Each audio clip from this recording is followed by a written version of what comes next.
Olá a todos e todas.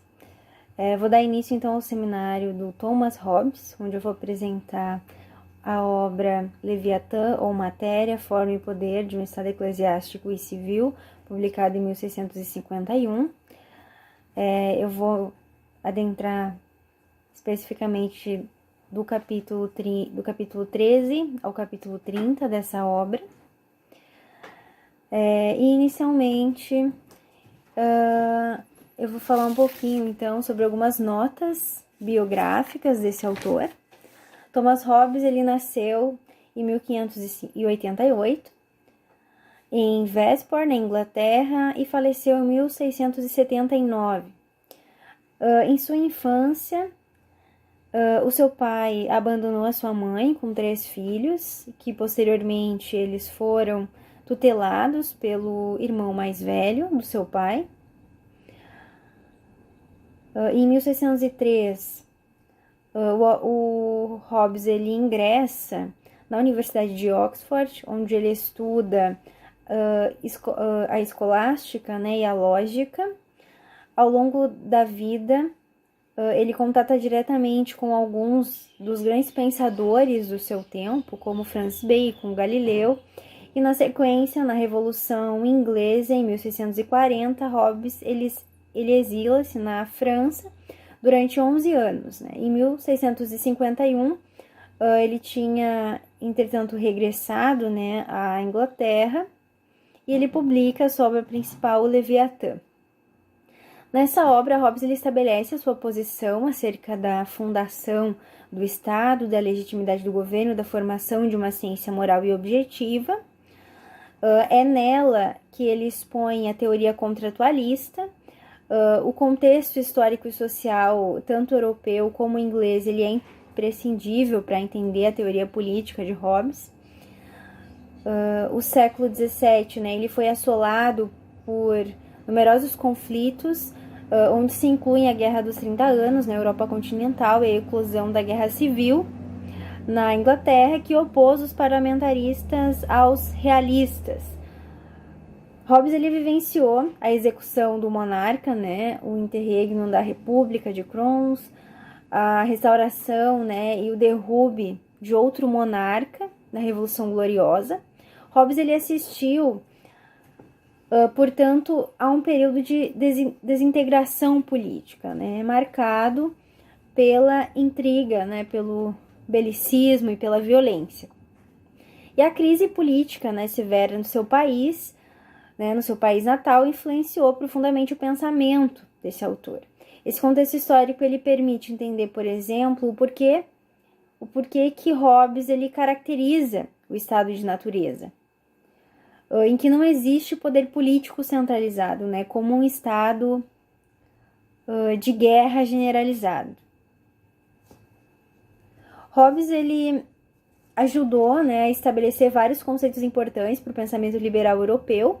Né, parte de sua adesão à monarquia absoluta se deve, né, à defesa de um governo central forte, que deveria ser capaz de evitar guerras civis.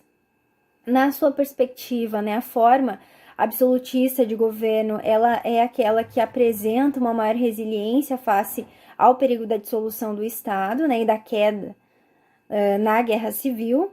A ideia fixa de Hobbes era encontrar uma justificação, né, para a ordem política absoluta, que é capaz, então, de assegurar que as guerras civis, né, insurreais e crimes não destruiriam o tecido da sociedade. E Hobbes ele procura demonstrar a relação recíproca, né, que existe entre a obediência política e a paz social. E o contrato social e a instituição do poder absoluto, corporizado na figura soberana, né, nesse sentido, o Leviatã, são as respostas avançadas para esse filósofo. Bom, então me adentrando aqui especificamente nos capítulos do livro, né, que é o que nos interessa. O capítulo 13 ele é denominado de Da Condição Natural da Humanidade Relativa à Felicidade e Miséria. Né? Aqui o autor ele vai tratar especificamente da natureza humana. Para ele os homens são iguais, podem aspirar então qualquer benefício e isso traz perigo para suas relações. Portanto, se 2 homens desejam a mesma coisa ao mesmo tempo, né, é impossível que ela seja desfrutada por ambos, né, e aí isso faz com que os homens tornem-se inimigos, até o momento, né, de chegar um outro poder suficiente que possa ameaçá-los. E isto, então, é mais do que sua própria conservação exige, né? Os homens, eles não tiram prazer, então, algum da companhia um dos outros, na visão do autor, e sim o contrário, né? Um enorme desprazer, e isso ocorre até um momento em que não existe esse poder capaz de manter todos os homens em respeito, né? E faz com que eles vivam, então, em um conflito. De modo que a natureza humana, que é a natureza do homem, né? Existem 3 causas principais de discórdia desenvolvidas pelo autor. Primeiro seria a competição, né? Um estado de natureza a competição entre os homens, né? Porque todos podem tudo. E segundo, a desconfiança. E o terceiro, a glória, né? A primeira, ela leva os homens, então, a atacar os outros, tendo em vista o lucro. A segunda, a segurança. E a terceira, a reputação. Como consequências, então, da natureza humana, o homem, ele vive em um estado de guerra, né? Que seria todos os homens contra todos os homens. A natureza da guerra, ela não consiste na luta real, mas na conhecida disposição para tal, durante todo o tempo em que não há uma garantia do contrário. Então, todo o tempo restante, ele se caracteriza como um tempo de paz. Os desejos e outras paixões do homem não são em si mesmos um pecado, nem tampouco são as ações que derivam dessas paixões, na visão do autor, até, né, o momento em que se tome conhecimento, né, de uma lei que os proíbe. Então, todo o tempo ele vem trazendo, né, a necessidade de uma lei, a necessidade, né, de um poder que controle os homens. E nenhuma lei, então, ela pode ser feita antes de se ter determinado qual a pessoa que deverá fazê-la. O autor, ele trava o debate sobre a justiça e a injustiça também nesse capítulo, onde ele fala, então, que desta guerra de que todos os homens contra todos os homens também é consequência de que nada pode ser injusto, né? As ações de bem e mal, de justiça, de injustiça, não tem lugar, né, nesse estado de natureza. Conforme Hobbes, então, não há um poder comum e não há lei, né? E onde não há lei, não há injustiça. E na guerra, a força e a fraude são as 2 virtudes cardeais. A justiça e a injustiça não fazem parte das faculdades do corpo e do espírito. Para o autor não há propriedade nesse estado de natureza, nem domínio, nem distinção entre o meu e o teu. Só pertence a cada homem aquilo que ele é capaz de conseguir, né? E apenas enquanto ele for capaz de conservá-lo também. Em relação, né, a um outro ponto interessante nesse capítulo é a paixão e a razão. As paixões, segundo o autor, fazem com que os homens tendem para a paz. É o medo da morte, o desejo daquelas coisas que são necessárias para uma vida confortável e a esperança, então, de consegui-las através do trabalho.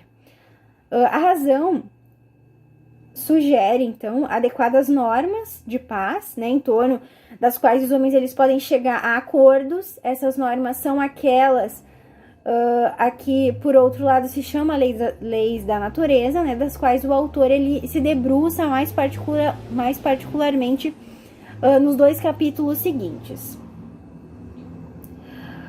Bom, no capítulo 14, o autor, denominado de da primeira e segunda leis naturais e dos contratos, o autor ele se detém nas leis naturais aqui, no direito de natureza. A primeira lei da natureza é o direito à liberdade que cada homem possui, né, de usar o seu próprio poder para a conservação da sua própria vida, né? Enquanto perdurar esse direito de cada homem, né, utilizar de todas as coisas, não poderá haver, então, para nenhum homem a segurança de viver todo o tempo que geralmente a natureza permite com que os homens vivam. Consequentemente, então, é um preceito, né, ou regra geral da razão. A segunda lei da natureza seria que todo homem deve esforçar-se pela paz na guerra e defender-se a si mesmo. Diante dessa incerteza do estado de natureza, o homem, então, ele resolve esse conflito através do contrato social, né, que é um pacto entre os homens a partir da transferência mútua de direitos. No entanto, para o autor, todo o ato voluntário, né, do homem, né, ele tem como objetivo, de algum modo, o seu próprio benefício. Então, os homens não fazem tudo em vão, né? Esse contrato, ele se trata de um interesse individual de cada indivíduo. E o contrato, nesse caso, ele se chama pacto ou convenção, que podem ser expressos ou por inferência. Geralmente, então, um sinal de inferência de qualquer contrato é tudo aquilo que mostra de maneira suficiente a vontade do contratante. No entanto, o pacto ele se torna nulo em um estado de guerra, a não ser que haja um poder comum entre todos os homens situado acima dos contratantes, né? Então, como eu falei, ele vem trazendo nessa visão com um direito, né, e força suficiente para impor que o seu cumprimento, para impor, né, o cumprimento desse contrato a partir do medo e de algum poder coercitivo, o qual, na condição de simples natureza, os homens não possuem. Diante disso, será a partir, então, de um estado civil que vai se estabelecer esse poder de coagir aqueles que violam o contrato, né? E aí ele identifica a solução, em parte, para esse conflito, para esse estado de guerra, né? Que ele expôs. E aí, então, esse pacto ele vai ser cumprido a partir da obrigatoriedade. Depois do pacto, então, não é possível se defender da força pela força, né? Esse comportamento, ele será sempre nulo, porque ninguém pode transferir ou renunciar, né, o seu direito de evitar a morte, pois na condição de natureza, né, em que todo homem ele é juiz, não há lugar para essa acusação, e no estado civil, a acusação ela é seguida pelo castigo, né, sendo esta força suprema. Então, basicamente, esse capítulo ele traz, né, a necessidade desse Estado para controlar os homens, né? Controlar as diferenças, controlar a pluralidade dos indivíduos através de um Estado, né, que possa intervir nas relações.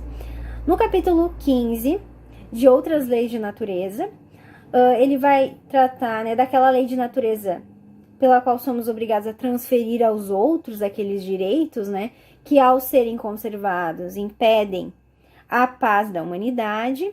E aí, daí segue-se então uma terceira lei, né, de que os homens cumpram os pactos que celebram. E nesta lei de natureza reside a fonte e a origem da justiça, né, e a definição da injustiça não vai ser outra senão o cumprimento de um pacto. E tudo o que não é injusto é justo. Portanto, para que as palavras justo, né, e injusto eles possam ter lugar, né, vai ser necessária alguma espécie de poder coercitivo que vai ser capaz de obrigar igualmente os homens ao cumprimento dos seus pactos, mediante então o terror de algum castigo que seja superior ao benefício que eles esperam tirar então do rompimento do pacto, e capaz então de fortalecer aquela propriedade que os homens adquiriram, né, por contrato mútuo como recompensa do direito universal, né, a que renunciaram. E não pode haver tal poder antes senão, né, esse Estado civil. Será então a partir desse poder civil que começa a haver a propriedade. Os homens eles poderão também perdoar uns aos outros as suas dívidas, mas não os roubos e outras violências que lhe acusem dano. E aí, daí surge, né, a quarta lei de natureza, de que quem recebeu, então, o benefício de outro homem por simples graça, se esforce para que o doador não venha ter motivos razoáveis para arrepender-se, então, dessa boa vontade. A quinta lei da natureza é a complacência, que quer dizer que cada um se esforce por acomodar-se com os outros, né, produzir, né, a procura da paz. A sexta lei da natureza é que, como garantia, né, do tempo futuro, se perdoe as ofensas passadas, e aquelas que arrependam, né, e o desejem. A sétima lei da natureza se trata que na vingança, né, isto é, a retribuição, então, do mal com o mal, os homens não olhem a importância do mal passado, mas só a importância do bem futuro, o que nos proíbe aplicar castigo com qualquer intenção que não seja a correção do ofensor ou o exemplo para os outros homens, né, a ponto de a maior parte dos homens preferirem arriscar a vida do que ficar sem a vingança. O autor ele formula a oitava lei da natureza, que ninguém por atos, palavras, atitude ou gesto declare ódio ou desprezo pelo outro. Em relação, nesse capítulo, ele traz também a relação da forma como ele vê a organização do Estado, né, além dessas leis de natureza que contemplam os indivíduos dentro de um Estado civil. Hobbes ele traz as contribuições de Aristóteles para pensar essa organização, onde o Aristóteles ele vai fazer, né, algumas relações no seu livro Poética como fundamento de sua doutrina. Então, Hobbes, o Aristóteles ele afirma, né, que por natureza alguns homens eles têm mais capacidades para manter, para mandar, né, querendo com isso então se referir aos mais sábios, né, entre os quais se incluía a si próprio, né, devido à sua filosofia. E outros têm mais capacidade de servir, se referindo com isto aos que tinham corpos fortes, né, mas que não eram filósofos como ele. Portanto, na concepção de Hobbes, se a natureza ela fez todos os homens iguais, essa igualdade ela deve ser reconhecida, e que a natureza então fez os homens desiguais como os homens, dado que se consideram iguais, só em termos igualitários, aceitam entrar em condições de paz, né? Essa igualdade ela então deve ser admitida. Daí surge a nona lei da natureza, que cada homem reconheça os outros como seus iguais por natureza, né? A falta a este preceito chama-se orgulho. Em resumo, então, seria: faz aos homens o que gostarias que fizesse a ti mesmo. Ele também vai trazer nesse capítulo um outro ponto que fala sobre as ciências das leis, né? Os meios da paz. Para ele não haverá, então, nenhuma dessas leis de natureza que não lhes pareça perfeitamente razoável, e a ciência dessas leis é a verdadeira e única filosofia moral. Para ele, a filosofia moral não é mais do que a ciência do que é bom e mal na conservação e na sociedade humana. O bem e o mal são nomes que significam nossos apetites e aversões na teoria do autor, os quais são diferentes conforme os diferentes temperamentos, costumes e doutrinas dos homens.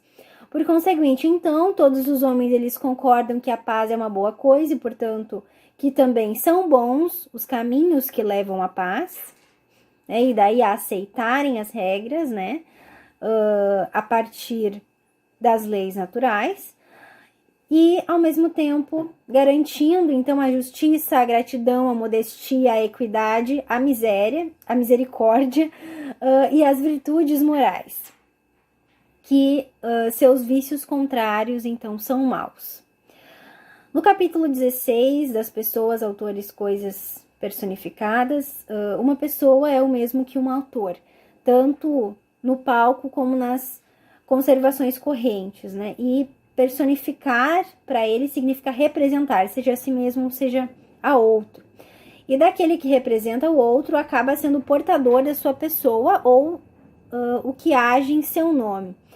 E aí, por exemplo, seriam os mandatários, os vigários, advogados, né, deputados, procuradores, Quanto às pessoas artificiais, em certos casos, algumas, né, de suas palavras e ações, eles pertencem àquele a quem representam, e nesse caso a pessoa é o ator, e aquele a quem pertencem suas palavras e ações é o autor, né? Então existe essa relação do autor, né, que responsabiliza um outro sujeito, que é o ator, para que ele represente as suas visões em diferentes circunstâncias dentro dessa sociedade civil que o Hobbes ele constitui, né, a partir dessas leis naturais. Então, esse capítulo especificamente ele fala nessa relação entre ator e atores, né? E aí, o autor ele traz duas espécies de autores, né? A primeira delas seria o autor da primeira espécie é simplesmente aquele que pertence à ação do outro, né? Ou seja, aquele que vai representar aquele outro sujeito que não pode estar naquele momento, né, de uma decisão política, por exemplo.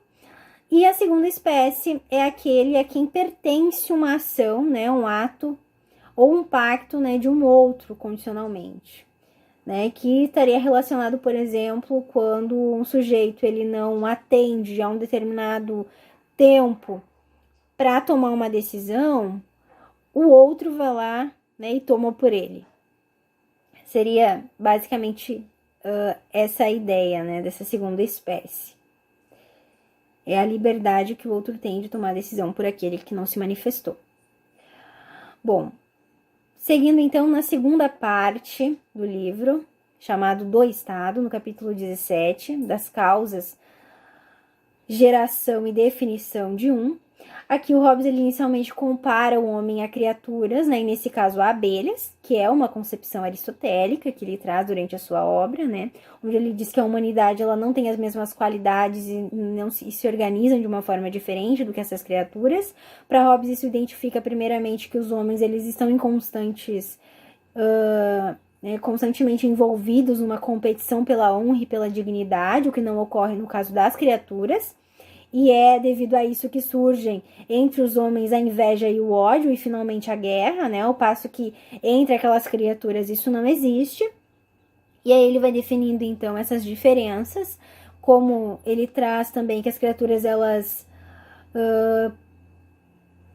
não há diferenças entre o bem comum, né? E os homens eles só encontram felicidade na comparação com os outros homens, né? E só pode retirar prazer do que é iminente. Essas criaturas elas não possuem, né, ao contrário dos homens, o uso da razão e elas não veem nem julgam ver qualquer erro na administração de sua existência comum.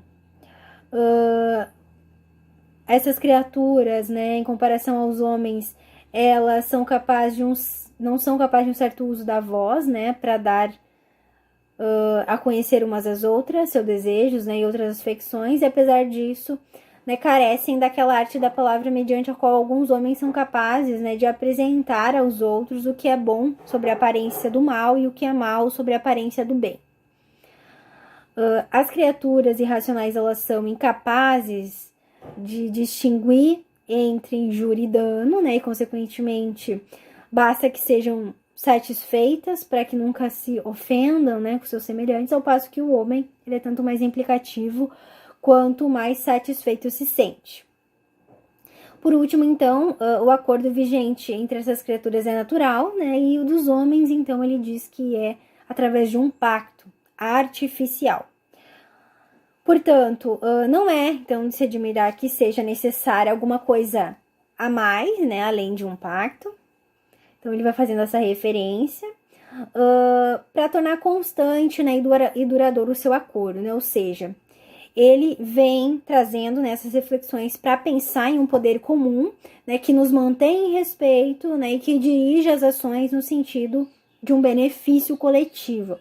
A única maneira, então, de instituir esse tal poder comum, né, capaz de defender, então, a sociedade das invasões dos estrangeiros, das injúrias, né, uns dos outros, seria garantir e garantindo, então, né, a segurança suficiente para que, mediante o próprio trabalho, as graças, né, do fruto da terra que a sociedade ela disponibiliza a esse homem, né, o estado de natureza disponibiliza a esse homem, que ele possa viver satisfeito é conferir então toda a sua força a um poder, sua força e poder a um homem ou uma assembleia de homens que possa reduzir as suas diversas vontades por pluralidade de votos a uma só vontade em tudo o que disser respeito à paz e à segurança comum.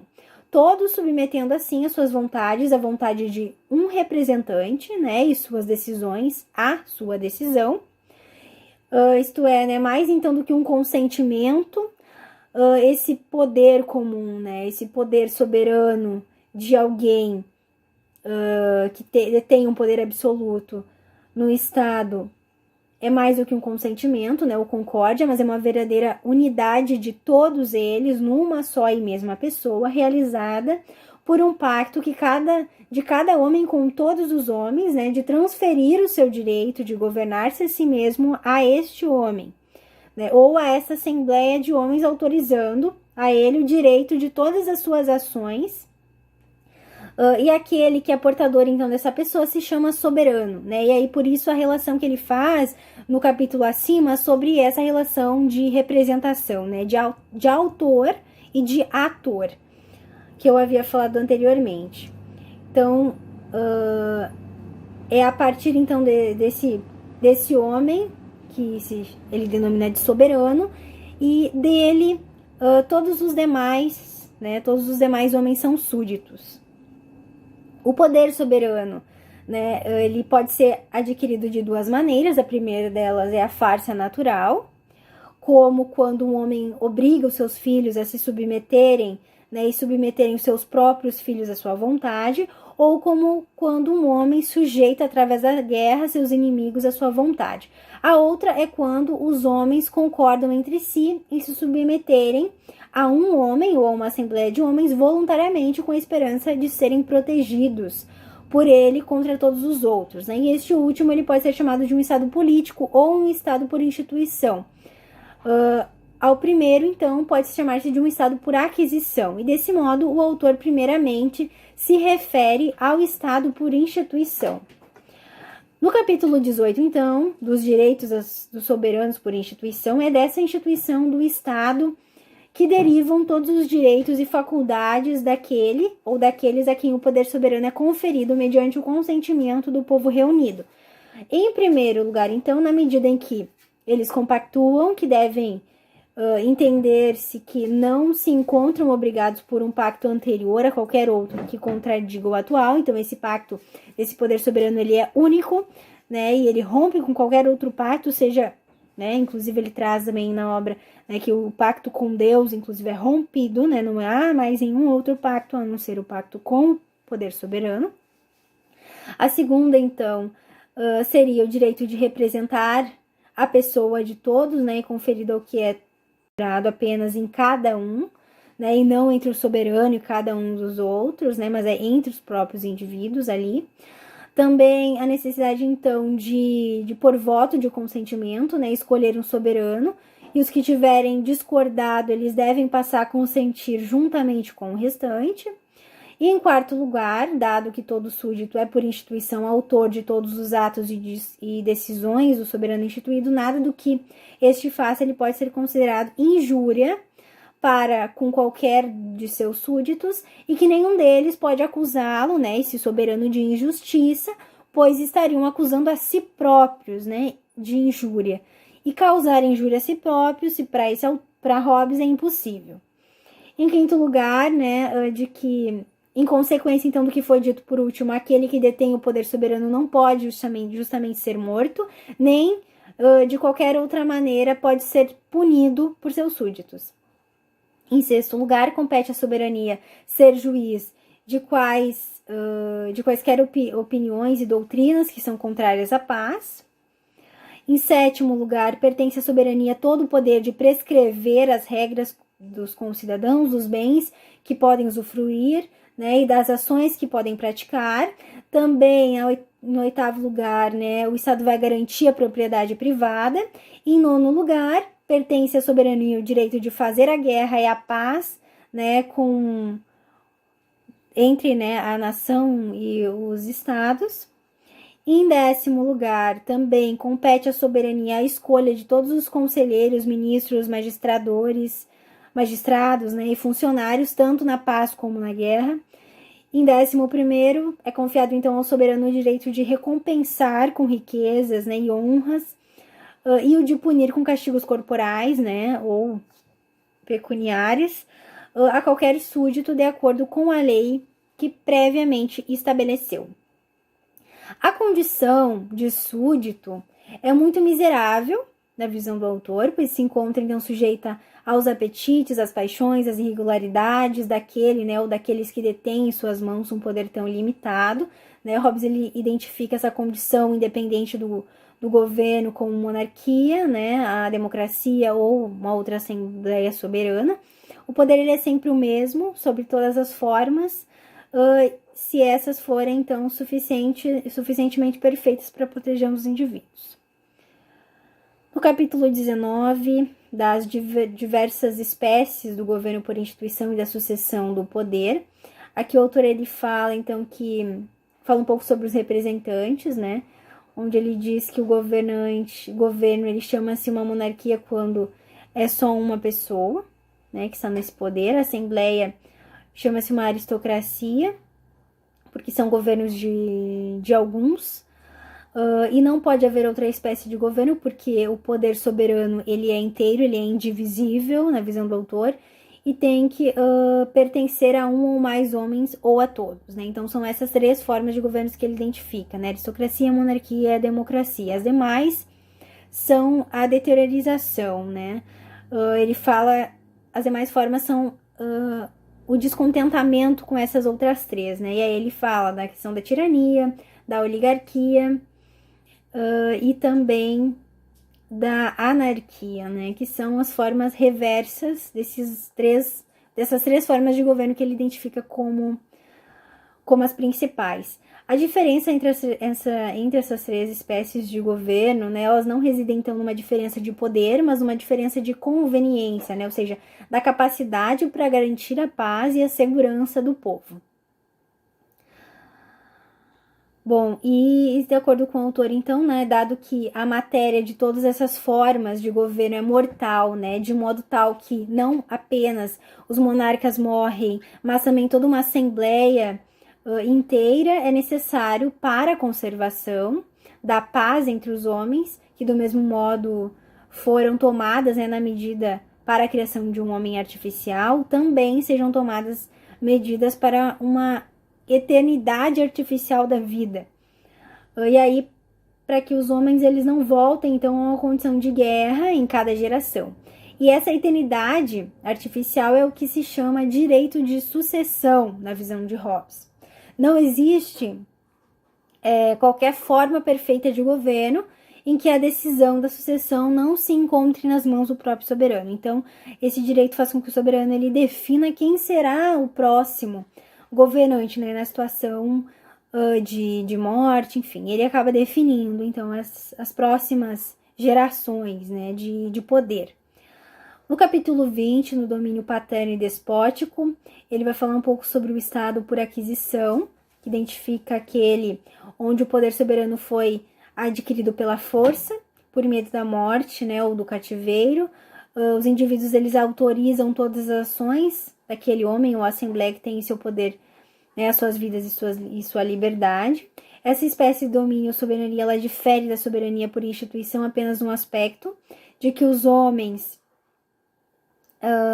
que escolhem seu soberano, eles fazem por medo um dos outros e não daquele a quem escolhem. E neste caso, então, se submetem àquele a quem tem medo. O domínio, ele pode ser adquirido de 2 maneiras, por geração e por conquista. O direito de domínio por geração é aquele que o pai, então, tem sobre os seus filhos, né? Chama-se de um poder, né, paterno. também, e o domínio adquirido por conquista, né, ou vitória militar, ele é adquirido pelo vencedor quando vencido para evitar, então, o eminente golpe da morte, que promete, então, a vida, né, a sua vida e a liberdade de seu povo ao vencedor. As duas situações, elas são iguais no sentido de que vale mais um soberano absoluto de ambas as nações do que não haver soberania alguma e cada um legitimamente proteger a si mesmo, né? E aí retornando, então, a um estado de guerra, conforme ele pode, né? Com a sua própria espada, o que, então, é uma situação de guerra. Então, o autor, ele traz essa visão de que é necessário um poder soberano e absoluto, do que futuramente, né, numa situação, os sujeitos, os indivíduos, ele voltem a viver em um estado de guerra. No capítulo 21, da liberdade dos súditos, essa liberdade, ela significa, em sentido próprio, né, a ausência de oposição.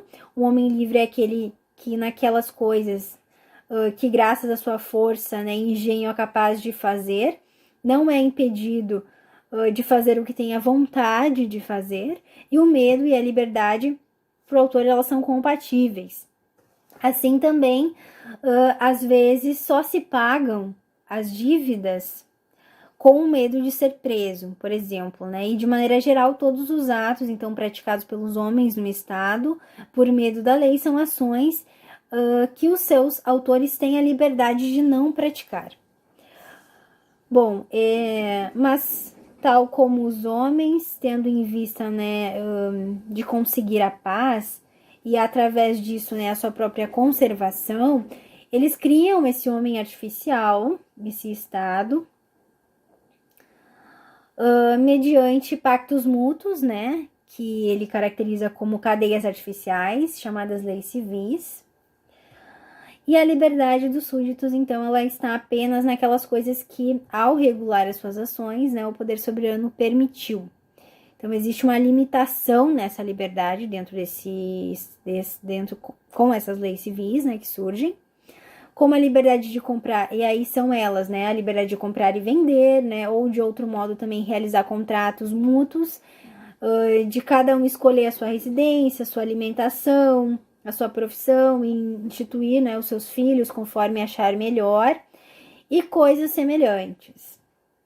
Então, ninguém fica obrigado pelas próprias palavras, também nessa fase, a matar a si mesmo ou a outrem, mesmo que essa ordenação seja pelo soberano. Então, o soberano, ele não vai ter esse direito de fazer com que, de ordenar a esse indivíduo a matar-se a si próprio ou matar o outro. A vida, ela é determinada para esse autor. Ela é importante a sua proteção, né, e determinada, então, através, né, pela lei de natureza. Ela é incontestável. Né, e o fim da obediência, ela é a proteção, seja da vida de si ou seja da vida do outro. Bom, no capítulo 22, dos sistemas sujeitos, políticos e privados, né, depois de ter falado, então, da geração, da forma e poder de um Estado, o autor, ele se detém a falar das partes que o constituem. Né, ele entende o sistema por número de homens unidos, por um interesse ou um negócio, e entre os sistemas, né, alguns são regulares e outros são irregulares. Os regulares ele define como aqueles onde um homem ou uma assembleia é instituído como representante de todo o conjunto, e todos os outros são irregulares. Dos regulares, alguns são absolutos e independentes, né, sujeitos apenas à sua própria ao seu próprio representante, e só são deste tipo os estados. Os outros são dependentes, né, quer dizer, são subordinados a um poder soberano, do qual todos, incluindo o seu representante, são súditos. Dos sistemas subordinados, uns são políticos e outros são privados, né? Os políticos são também chamados de corpos políticos e pessoas jurídicas, que são os que são criados pelo poder soberano do Estado, E os privados são os que são aqueles constituídos pelo próprio súditos entre si, né? Ou pela autoridade de um estrangeiro. Dos sistemas privados, alguns são legítimos e outros são ilegítimos. São legítimos, então, todos que são permitidos pelo Estado e todos os outros são ilegítimos, né? Então, o Estado ele acaba sendo regulador nesse sentido. Nos corpos políticos, né, o poder do representante ele é sempre limitado e quem estabelece seus limites é o poder soberano, porque o poder ilimitado é soberania absoluta. Num corpo político, se o representante ele for um homem, qualquer coisa que faça, né, na pessoa do corpo que não seja permitido por suas cartas ou pelas leis, é o seu próprio ato e não o ato do corpo ou de qualquer dos membros deste, além de si mesmo. Então, toda a união das forças, né, de indivíduos particulares se a intenção for malévola, injusta.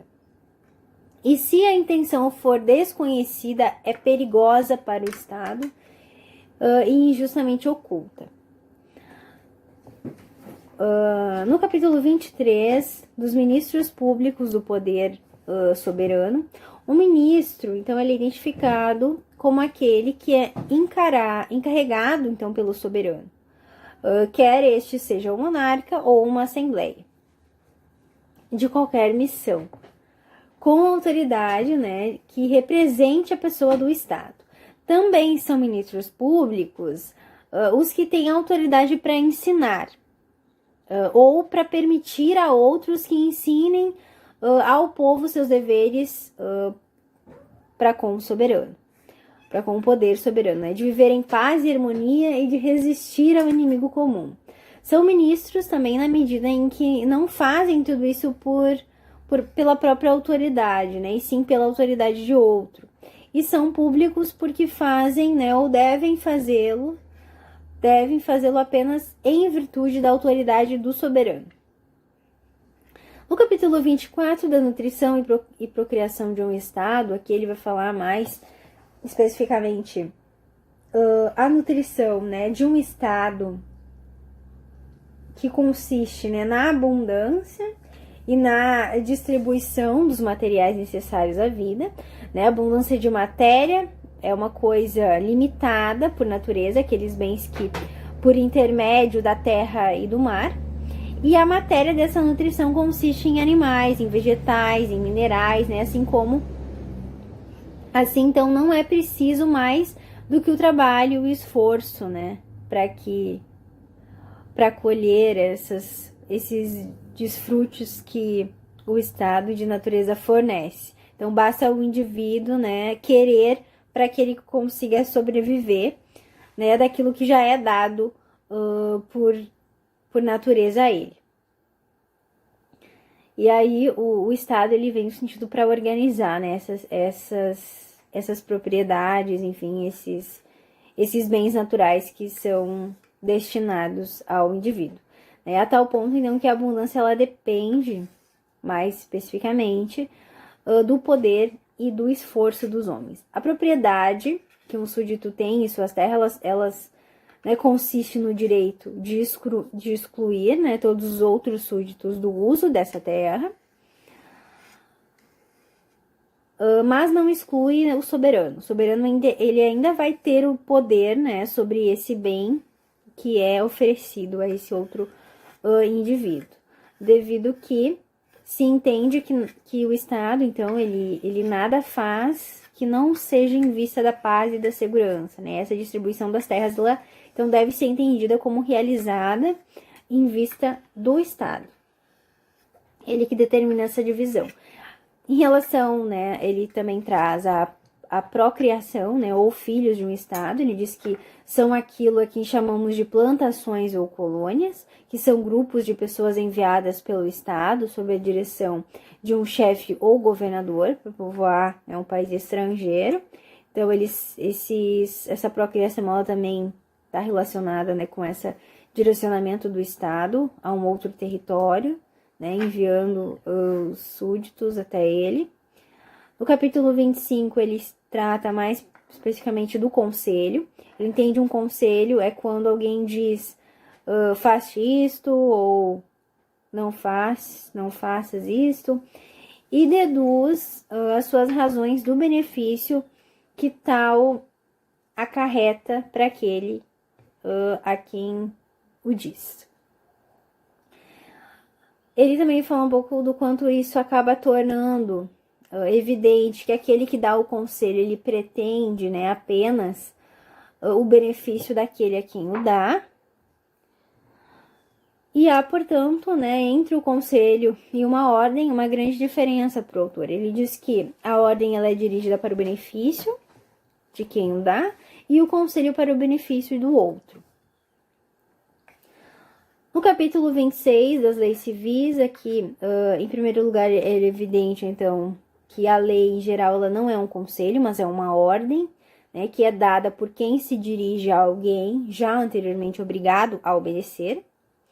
E o autor, ele define a lei civil da seguinte maneira, né? A lei civil é, para todo súdito, constituída por aquelas regras que o Estado lhe impõe, né? Oralmente ou por escrito, ou por um sinal suficiente de sua vontade, né, para usar como critério de distinção entre o bem e o mal, né? Isso dá a relação, então, do que é contrário ou não é contrário à regra. E também que as leis, elas são regras, né, do justo e do injusto, não havendo nada que seja considerado injusto e não seja contrário a alguma lei. Em todos os estados, o legislador então, é unicamente soberano, que não se encontra sujeito à lei civis, né? A lei da natureza e a lei civil, ela contém-se uma à outra e são de idêntica extensão. A lei é uma ordem, ele diz, de que uma lei consiste na declaração ou na manifestação da vontade de quem ordena, oralmente ou por escrito, né? Ou mediante outros suficientes argumentos da mesma vontade.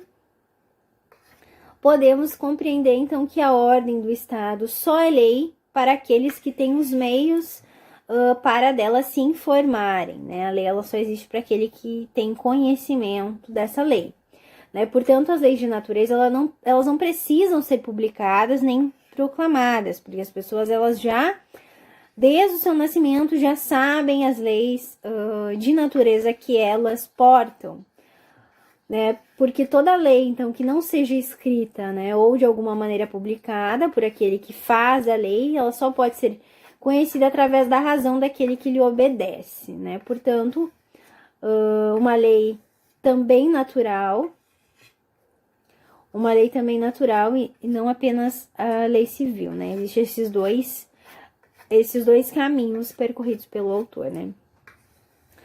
Ele fala, então, sobre a diferença, né, e a divisão das leis, que são feitas por diversas maneiras, conforme diferentes métodos daqueles que escrevem essas leis. Das leis positivas, então, umas são humanas e outras são divinas. E das leis positivas humanas, umas são distributivas e as outras penais. As distributivas são as que determinam os direitos dos súditos, declarando, então, a cada um por meio do que adquire e conserva a propriedade de terras ou bens e um direito ou liberdade de ação. Essas leis, elas são dirigidas a todos os súditos, e as penais são as que declaram por qual a penalidade que deve ser infligida, né, aqueles que violam a lei, e são dirigidas aos ministros, né, e funcionários encarregados da execução dessa lei. Da lei fundamental, é aquela pela qual os súditos, então, são obrigados a sustentar qualquer poder que seja conferido ao soberano, quer se trate de um monarca ou de uma assembleia soberana, sem qual, então, o Estado ele não poderia substituir, como é o caso do poder da guerra, né, e da paz, por exemplo. E uma lei não fundamental é aquela cuja revogação, então, não acarreta na dissolução do Estado, como é o caso das leis relativas a controvérsias entre súditos, e que é tudo, então, tudo são as divisões, né, dessas leis. Então, são essas características que o autor, ele determina, né, ele faz essa análise. Bom, no capítulo 27, dos crimes, desculpas e atenuantes, um crime, então, é um pecado que consiste em cometer, por efeito ou palavra, né, um ato que a lei proíbe. Todo crime, ele é um pecado, mas nem todo pecado, ele é um crime. O autor quer dizer que, então, dessas relações entre o pecado e a lei, entre o crime e a lei civil, pode interferir. Se, em primeiro lugar, interferir, né, em primeiro lugar, que onde acaba a lei, acaba também o pecado. Né? Mas, dado que a lei da natureza ela é eterna, é a violação, né, dos pactos, a arrogância e todos os atos contrários a qualquer virtude moral nunca podem, né, deixar de ser pecados. E em segundo lugar, né, onde cada lei civil ela acaba, né, cada lei civil ela também acaba em um crime, por vezes. Pois na ausência, então, de qualquer lei que não seja lei de natureza, deixa de haver lugar, né, para acusação, sendo que cada homem, do seu próprio juízo, né, acusado apenas por sua própria consciência, e desculpado pela retidão de suas próprias intenções. Bom, em terceiro lugar, poucos são os crimes que não podem ser resultado da ira. E de todas as paixões, então, a que menos faz os homens tenderem a violar a lei é o medo. Se alguém for obrigado, né, pelo terror da morte, de violar essa lei, automaticamente ele vai ser desculpado, porque proteger-se a vida, né, é algo que é supremo, né, a qualquer lei, porque é a lei da natureza. Um crime provocado por uma paixão súbita, ela não tem essa mesma desculpa, né, porque aí existe, né, essa possibilidade desse indivíduo agir por premeditação, né, e aí ele teria essa consciência. Então, ele não é desculpado se agir através das suas paixões. No capítulo 28 das penas e das recompensas, então, uma pena é um dano infligido pela autoridade pública a quem fez ou omitiu o que pela mesma autoridade ele é considerado transgressão da lei, né, a fim de que assim a vontade dos homens fique mais disposta à obediência.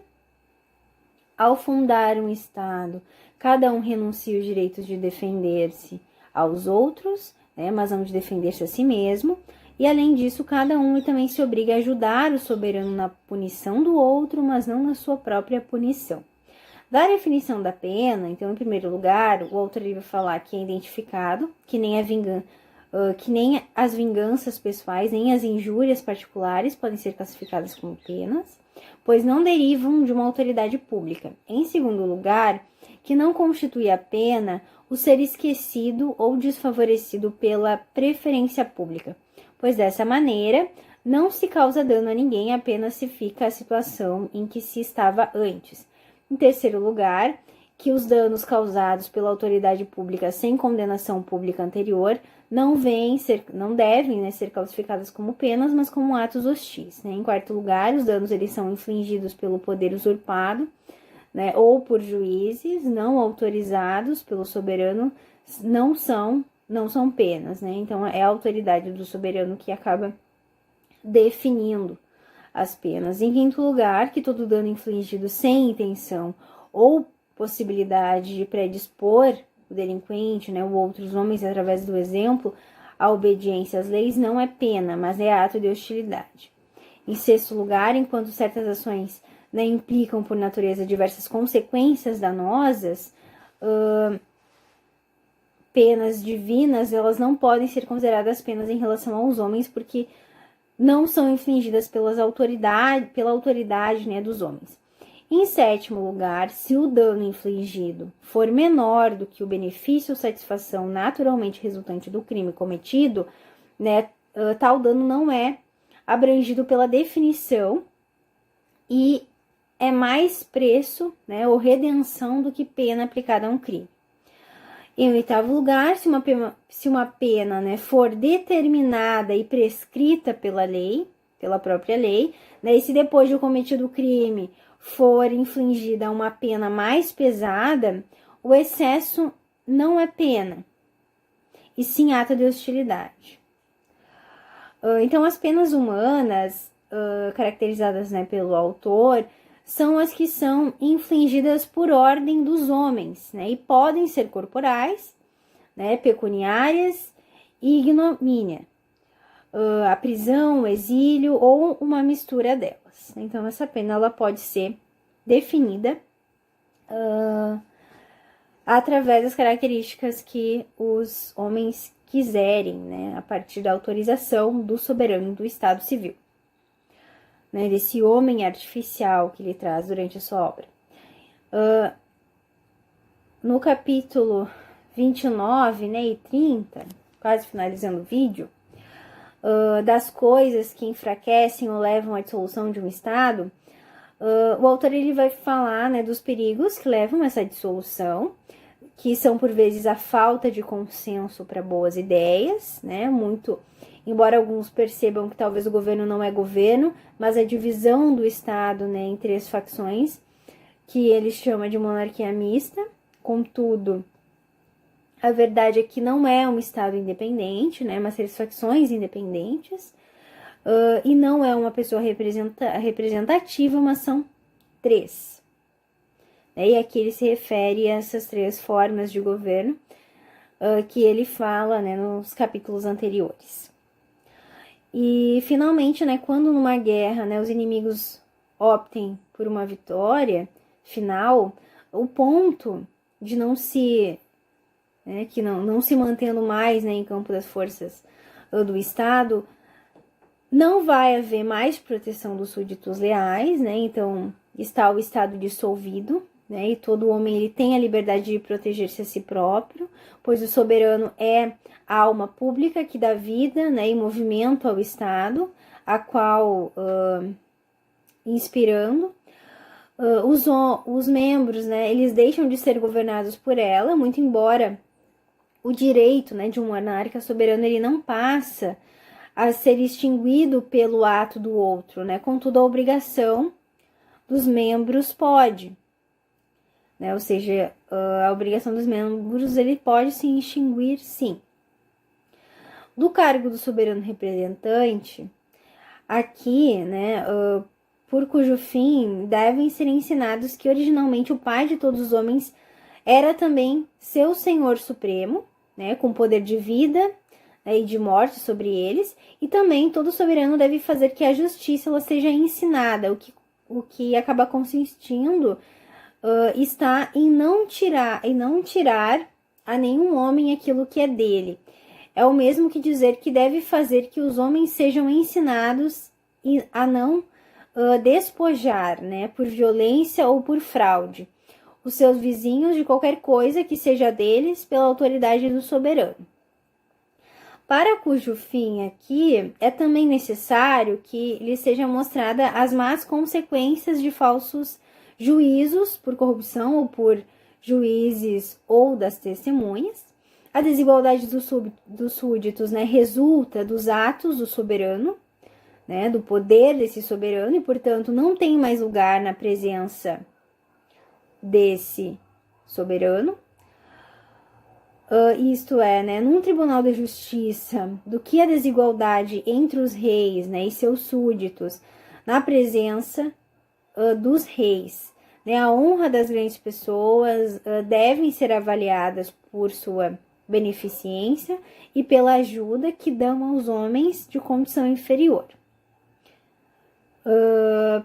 Pertence, né, ao cuidado do soberano fazer boas leis.